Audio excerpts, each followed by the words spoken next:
महाराष्ट्र में भंडारदरा डैम या भंडारदरा अभयारण्य का नाम तो आपने सुना ही रहेगा। इस दिशा में भंडारदरा डैम है, उसकी भित्ति इस बाजू में है।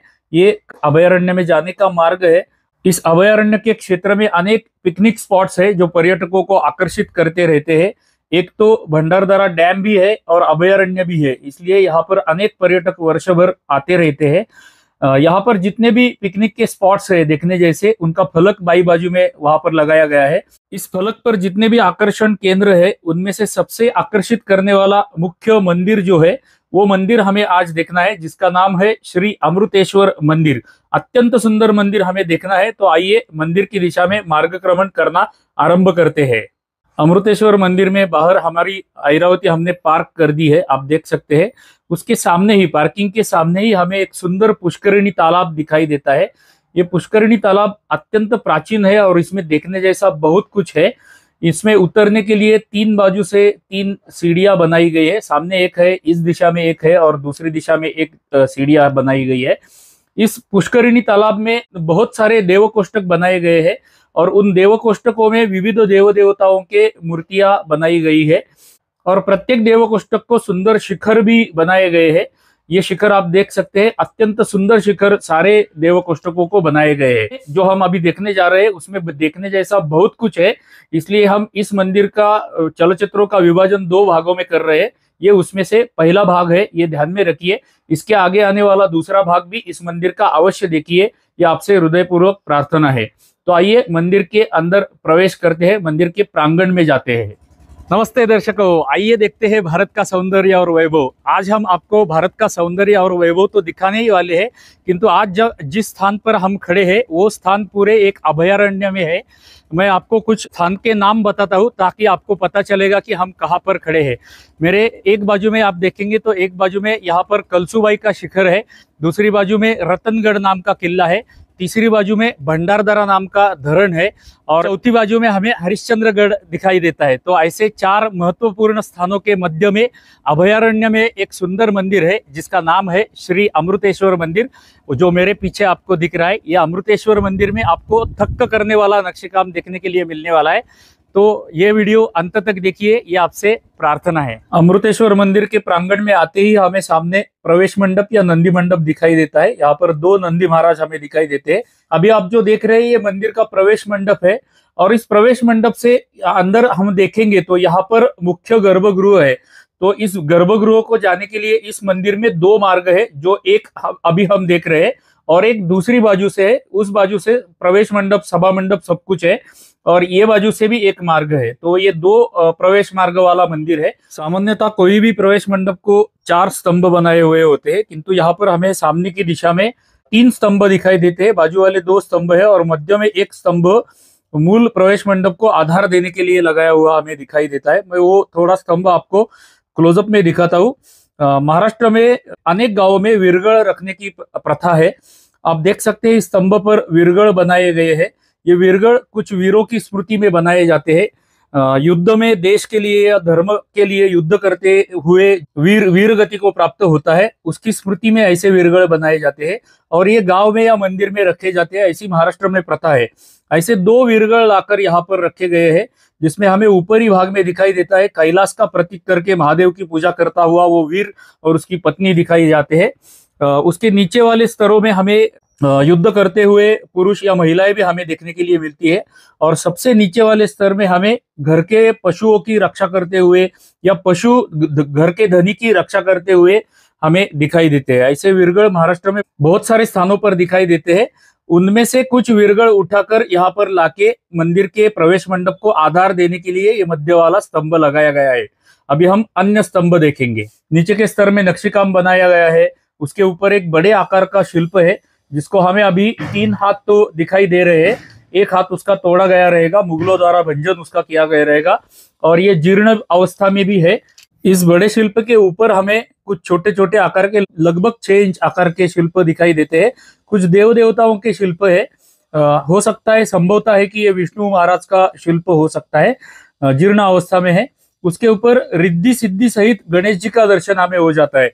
स्तंभ के ऊपर रिद्धि सिद्धि सहित गणेश जी का शिल्प बनाया गया है। उसके ऊपर एक नर्तिका का शिल्प है और नर्तिका को ऊपर से एक शिखर बनाया गया है, यानी कि एक छोटे मंदिर का आकार वो नर्तिका को बनाया गया है। उसके ऊपर का नक्शी काम आप देखेंगे, उसके ऊपर की नक्काशी आप देखेंगे तो आप थक कर रह जाएंगे, दंग रह जाएंगे। ऐसा सुंदर नक्काशी हमें ऊपर देखने के लिए मिलती है। आप यहाँ पर देख सकते हैं, मैंने जहां पर मेरी उंगली रखी है वो आप देखिए कितना छोटे आकार का, लगभग 1.5-2 इंच आकार का। और ये जो नक्काशी है, ये नक्काशी सारे स्तंभों में समान बनाई गई है। एक कीर्तिमुख भी हमें मध्य में दिखाई देता है इसके ऊपर। और इतना सुंदर नक्काशी बिना कोई आधुनिक शस्त्र अस्त्रों के प्रयोग किए बिना उन्होंने कैसे बनाई रहेगी, आप कल्पना कर सकते हैं। ये सुंदर नक्काशी के ऊपर हमें यक्षिणी दिखाई देती है और यक्षिणी को भी अत्यंत सुंदर अलंकार पहनाए गए हैं। ये यक्षिणी ऊपर के मंदिर का शिखर का भार अपने ऊपर ली हुई है, ऐसा दर्शाने के लिए ऐसी यक्षिणियां हमने अनेक मंदिरों में देखी है, इसलिए उनका अधिक वर्णन मैं नहीं करूंगा। अब मैं आपको उसी स्तंभ की दूसरी बाजू दिखाता हूँ। एक स्तंभ हम अच्छी पद्धति से देख रहे हैं, बाकी स्तंभों की कल्पना आपको उसके ऊपर से आ जाएगी। सबसे नीचे के स्तर में एक सुंदर शिल्प बनाया गया है। ये शिल्प के ऊपर की दिशा में हम देखेंगे तो यहाँ पर हमें मृदंग बजाती हुई एक महिला दिखाई देती है। ऐसे अनेक वाद्य बजाती हुई सूर सुंदरियां हमें इस मंदिर में स्थान स्थान पर दिखाई देती है। अनेक स्तंभों पर ऐसे बांसुरी बजाती हुई, मृदंग बजाती हुई, अन्य वाद्य बजाती हुई महिलाएं या सूर सुंदरियां हमें देखने के लिए मिलती है। उसके ऊपर एक सुंदर शिल्प है, उसको शिखर बनाया गया है। और सबसे ऊपर यदि आप देखेंगे तो सुंदर नक्काशी जो हमने सामने से देखी थी वैसी स्तंभ के चारों बाजू से बनाई गई है। उसके ऊपर की यक्षिणी आप जरा देख लीजिए, ये विशेष यक्षिणी है, ऐसी हमें कहीं भी देखने के लिए नहीं मिलती है। उसने अपनी उंगली अपने होठों को लगाई हुई है। आश्चर्य व्यक्त करती हुई यक्षिणी हमें कहीं भी देखने के लिए नहीं मिलती है, जो हमें इस मंदिर में अमृतेश्वर में देखने के लिए मिली। दूसरे स्तंभ का यह पहला शिल्प आप देख लीजिए, एक महिला एवं एक बालक हमें यहाँ पर दिखाई देता है। लगभग 6 इंच आकार के सारे शिल्प है और ऐसे अनेक शिल्प हमें यहाँ पर देखने के लिए मिलते हैं। अगले वाले शिल्प में हमें तलवारधारी एक शिल्प दिखाई देता है, जिसके हाथ में तलवार है। उसके ऊपर का शिल्प अत्यंत देखने जैसा है। मैं आपको मेरी उंगली से दिखाता हूँ। एक पुरुष ने दूसरे पुरुष के छाती में अपनी तलवार घुसाई हुई है, जो हमें क्लियर कट दिखाई दे रही है। उसकी तलवार उसकी छाती से आर पार होते हुए उसका पीछे हमें टोक भी दिखाई देता है। इतना सुंदर शिल्प हमें कहीं भी देखने के लिए नहीं मिला था, वो यहाँ पर देखने के लिए मिला। उसके ऊपर देखेंगे तो एक नर्तिका हमें दिखाई देती है और उसके ऊपर शिखर बनाया गया है। उसके ऊपर की नक्काशी और यक्षिणी हमने पहले ही देखी हुई है। तो अगला स्तंभ देख लेते हैं। यहाँ का शिल्प आप देख लीजिए, ध्यान मुद्रा में हमें ये शिल्प दिखाई देता है। उसके ऊपर यदि हम देखेंगे तो हमें हाथ में गदा लिया हुआ एक शिल्प दिखाई देता है। उसके ऊपर आप देखेंगे तो वीणा या सतार बजाता हुआ सुंदर शिल्प हमें यहाँ पर देखने के लिए मिलता है। देखेंगे हम यहाँ का तीसरा स्तंभ, यहाँ पर एक पैर ऊपर करके नृत्य करता हुआ शिल्प हमें सबसे नीचे के स्तर में दिखाई देता है। उसके ऊपर हमें नृत्य करती हुई गणेश जी की मुद्रा दिखाई देती है। ऐसी गणेश जी की नृत्य मुद्रा हमें कहीं भी देखने के लिए नहीं मिलती है, ये इस मंदिर की विशेषता है। उसके ऊपर बांसुरी बजाते वाली, उसके ऊपर हमें खड़ा हुआ एक पुरुष दिखाई देता है। उसके ऊपर हम ये देखेंगे तो ध्यान मुद्रा में एक व्यक्ति बैठा है, उसके बाजू में 2 शिल्प है जो हाथ जोड़कर खड़े हैं। और उसके दोनों बाजू में भी देखेंगे तो वहां पर भी कुछ शस्त्र हाथ में लिए हुए कुछ शिल्प हमें देखने के लिए मिलते हैं। उसके ऊपर के स्तर में हम देखेंगे तो यहाँ के स्तंभों का जैसा पैटर्न है वैसे यहाँ पर भी एक नर्तिका दिखाई गई है, उसको एक शिखर बनाया गया है। उसी स्तंभ के दूसरी बाजू में भी हमें भिन्न भिन्न प्रकार के शिल्प दिखाई देते हैं, जो अभी आप देख रहे हैं। ऐसे अनेक शिल्प दिखाई देते हैं। कावड़ लिया हुआ एक सुंदर शिल्प हमें यहाँ पर देखने के लिए मिला। अभी कोई विशेष शिल्प दिखाई दिया तो ही मैं उसका वर्णन करूंगा, क्योंकि प्रत्येक शिल्प का मैं वर्णन करता जाऊंगा तो चलचित्र 4-5 घंटे का हो जाएगा। आप देख नहीं सकते इतना लंबा चलचित्र, तो आप जस्ट स्क्रीन के ऊपर देखते रहिए। कुछ विशेष दिखाई दिया तो मैं उसका वर्णन करते जाऊंगा, आप देखते जाइए कितना सौंदर्य हमें देखने के लिए इस मंदिर में मिलता है। इस मंदिर की और एक विशेषता देखते हैं, इसे कहते हैं आभासी शिल्प। आप क्लियरली देख सकते हैं यहाँ पर 3 शरीर दिखाए गए हैं या बनाए गए हैं। 1, 2, 3 शरीर बनाए गए हैं, किंतु 3 शरीरों को 6 चरण होने चाहिए, पैर होने चाहिए, किंतु यहाँ पर 4 ही पैर दिखाए गए हैं। 3 शरीर है और 4 पैर है। अभी ये ऐसे 3 शरीर है कि इसमें से एक भाग हम कवर करेंगे तो दूसरे 2 पुरुष हमें पूर्ण दिखाई देते हैं। दूसरे बाजू का शिल्प कवर करेंगे तो ये बाजू के शिल्प पूर्ण दिखाई देते हैं, और मध्य का करेंगे तो बाजू वाले दो दिखाई देते हैं। इसको कहते हैं आभासी शिल्प। ऐसे अनेक आभासी शिल्प हमें कुछ मंदिरों में देखने के लिए मिलते हैं, बहुत रेयरली देखने के लिए मिलते हैं, जो यहाँ पर हमें देखने के लिए मिला। ऐसे आभासी शिल्प हमारे मंदिरों की विशेषता होती है, और ऐसी मंदिरों की विशेषता हमें बारीकी से देखनी चाहिए। हमारे अगली पीढ़ी को, अब हमारे स्नातकों को, सारे लोगों को ऐसे आभासी शिल्प या ऐसे विशेष शिल्प देखने का छंद हमें लगाना चाहिए। और उसका सरल मार्ग होता है कि हमारे वाहिनी के चलचित्रों के लिंक अधिकाधिक लोगों को शेयर करना। ये आप करते जाएंगे तो ऐसे सुंदर मंदिर लोग जाएंगे और ऐसे सुंदर शिल्प देखने को आरंभ करेंगे, तो उनको भी उनमें रुचि आने लगेगी। अन्यथा बहुत से लोग मंदिर देखने के लिए जाते हैं और केवल दर्शन लेके सुंदर मंदिर है कह के निकल के आते हैं। ऐसी बारीकियां मंदिर की कोई देखता नहीं है, और वही बारीकियां दिखाना हमारे वाहिनी की विशेषता है। इसीलिए हम इतनी बारीकी से मंदिर दिखाते हैं, और इसीलिए हमारे चलचित्र बहुत लंबे होते हैं। गर्भगृह के बाई बाजू में हमें भगवान विष्णु का बड़े आकार का शिल्प दिखाई देता है, एक स्तंभ के ऊपर शंख चक्र पद्म गदा हाथ में लिया हुआ, जीर्ण हुआ है किंतु हम चिन्हित कर सकते हैं ये विष्णु भगवान का शिल्प है। उसके ऊपर हमें 2D टाइप का सुंदर शिल्प काम पाषाण में बनाया हुआ देखने के लिए मिलता है, जो अभी आप देख रहे हैं। उसके ऊपर फूल है और उसके ऊपर कोनाकृति नक्काशी, उसके ऊपर जैसा हमने पहले स्तंभ के ऊपर देखा था वैसे छोटे आकार का नक्काशी और कीर्तिमुख, और उसके ऊपर यक्षिणी देखने को मिलती है। ये यक्षिणी आप अच्छी पद्धति से देख लीजिए, उसके दोनों हाथ ऊपर किए हुए हैं, उसके हाथों के अलंकार देख लीजिए, उसके कंगन देख लीजिए, उसके बाजूबंद देख लीजिए। अत्यंत सुंदर अलंकार इस यक्षिणी को पहनाए गए हैं, और ऐसी ही सारी यक्षिणियां है। उसके ऊपर आप देखेंगे तो एक झुमरों की मालिका, पाषाण में बनाई हुई झुमरों की मालिका हमें देखने के लिए मिलती है। जैसे हमने ऐसी झुमरों की मालिका हमने अनेक मंदिरों में आज तक देखी हुई है, वैसी यहाँ पर भी हमें देखने के लिए मिलती है। अब हम यहाँ के गर्भगृह की द्वार शाखाएं देख लेते हैं। द्वार शाखाओं के यहाँ पर हमें 1 2 3 4 5 द्वारपाल दिखाई देते हैं, जैसे अन्य मंदिरों में भी हमने देखे हुए हैं। ऐसे ही 5 द्वारपाल है, थोड़े से जीर्ण हुए किंतु 5 द्वारपाल हमें दिखाई देते हैं। उसके ऊपर का नक्काशी हमें अत्यंत सुंदर दिखाई देती है। सबसे बाहर वाली जो द्वार शाखा है वो व्याल शिल्प उसमें बनाए गए हैं, और व्याल शिल्पों की मालिका इस बाहर के सबसे बाहरी द्वार शाखा में हमें देखने के लिए मिलती है, जैसे हमने अन्य मंदिरों में भी देखी हुई है। ये सारे व्याल शिल्प है। उसके अंदर की काले रंग की आप फूलों की मालिका देख सकते हैं, वो दूसरे क्रमांक की द्वार शाखा हमें देखने के लिए मिलती है। सबसे मध्य वाली जो द्वार शाखा है, जो मुख्य स्तंभ है, अत्यंत सुंदर बारीक आकार में उसके ऊपर नक्काशी बनाई गई है, जो आप देख सकते हैं। शार्प नक्काशी इसके ऊपर बनाई गई है। उसके नीचे आप जो नक्काशी बनाई गई है वो देख के आप थक्क हो जाएंगे। अभी मैं आपको थोड़ा सा क्लोजअप दिखा रहा हूँ इस स्तंभ का, और इस स्तंभ में एक ऐसी विशेषता है जो मैं अभी आपको दिखाता हूँ। अभी ये नक्काशी आप बारीकी से देख लीजिए। मेरे हाथ में मैंने एक काड़ी ली हुई है।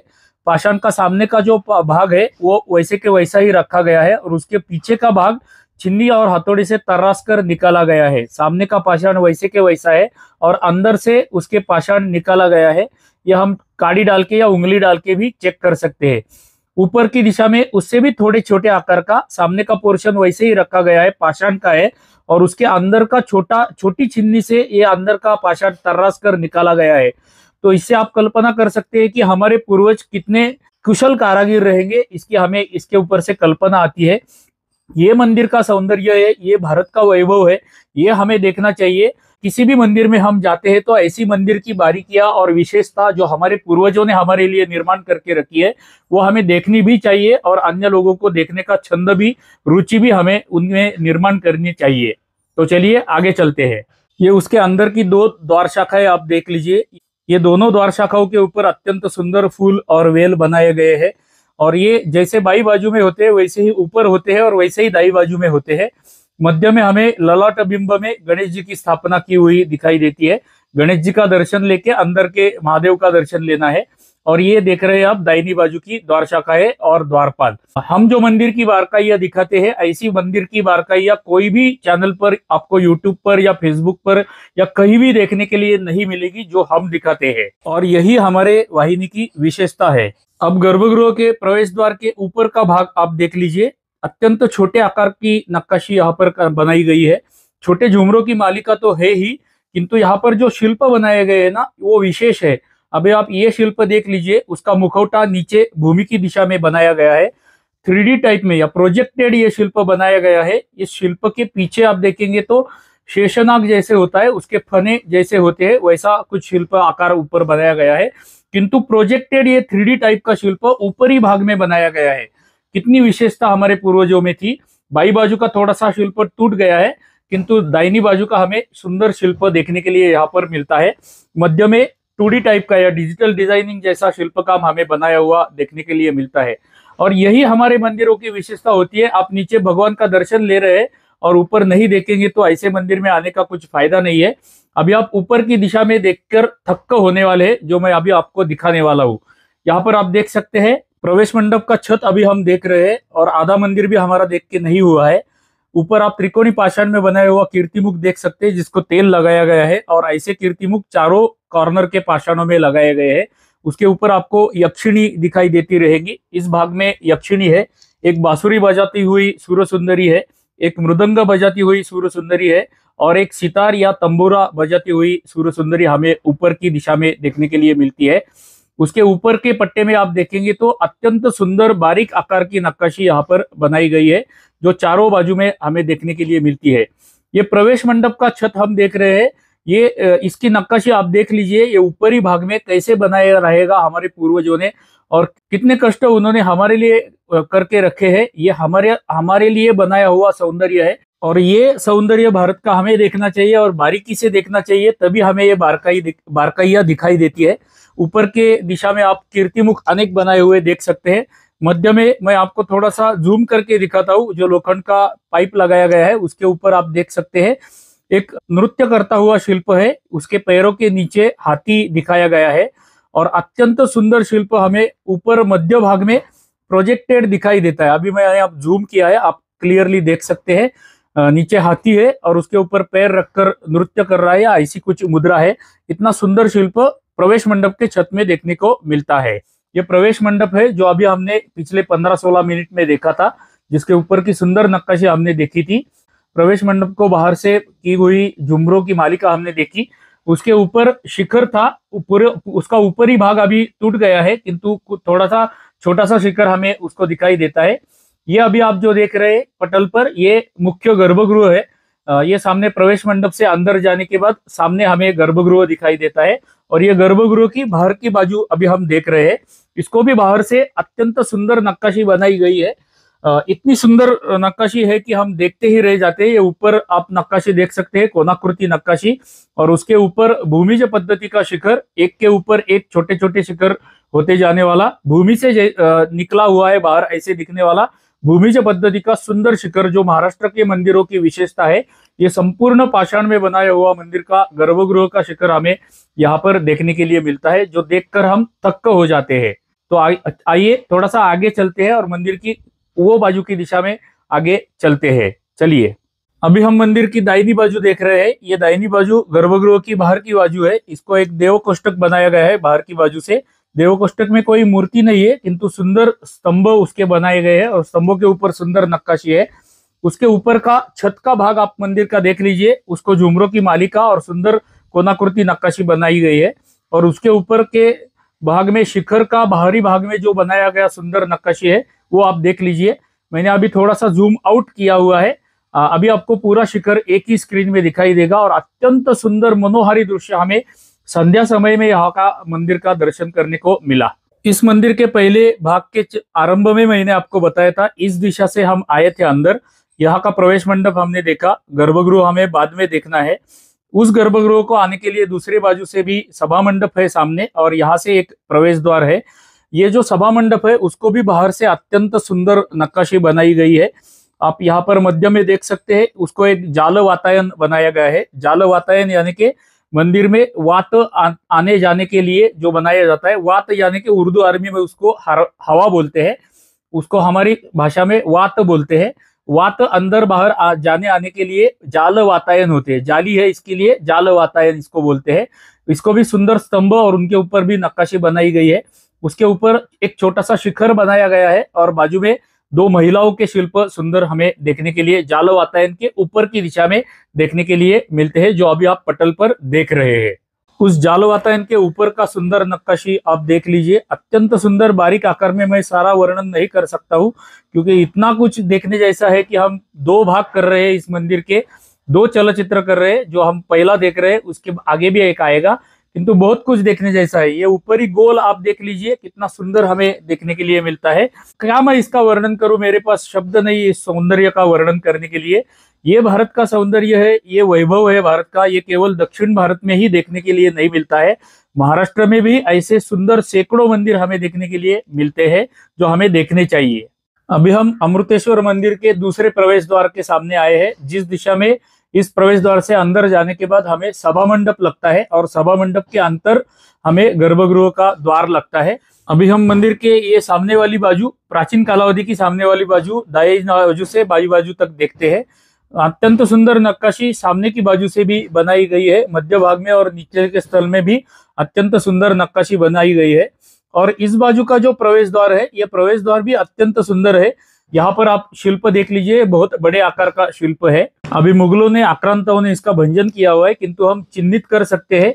एक पुरुष है जिसको एक महिला लटकी हुई है, उसने अपने दोनों पैर ऊपर लिए हुए है और ये स्त्री उसके गले में उसको मीठी मारकर उसके पैर ऊपर लेके उसके लटकी हुई सुंदर शिल्प हमें यहाँ पर देखने के लिए मिलता है।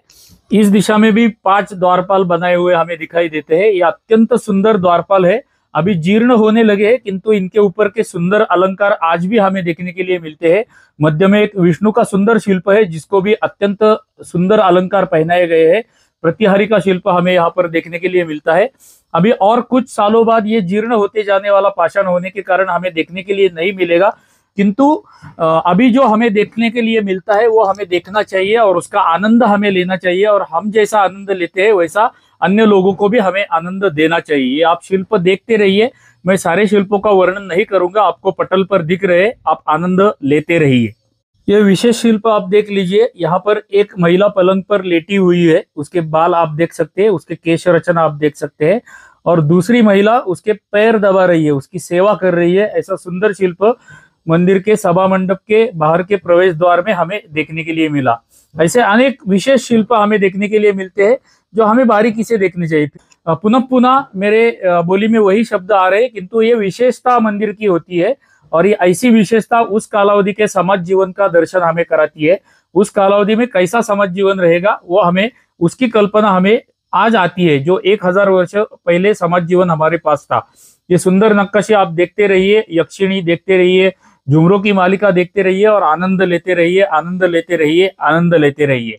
चलिए आगे चलते हैं। ये ऊपरी नक्शीकाम आप देख सकते हैं, मुख्य प्रवेश द्वार के स्तंभ है, व्याल शाखा आप देख सकते हैं, व्याल शाखा सुंदर बनाई गई है और मध्य का स्तंभ अत्यंत सुंदर बारीक गेहूं के दाने के आकार का सुंदर नक्काशी, 3D नक्काशी। सामने का पोर्शन वैसे के वैसा और अंदर का तोड़ा गया है, पाषाण निकाला गया है।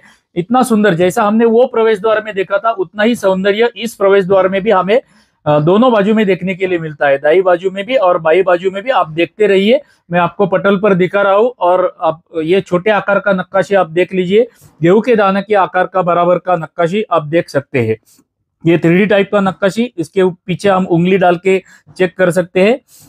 ये इतना सुंदर, इतना कौशल्य हमारे पूर्वजों के पास कैसे आता रहेगा, इसकी आप कल्पना ही करते रहिए। आपको कुछ समझ में आया तो आप कमेंट में लिख दीजिए, इतनी ही हमारी प्रार्थना रहती है।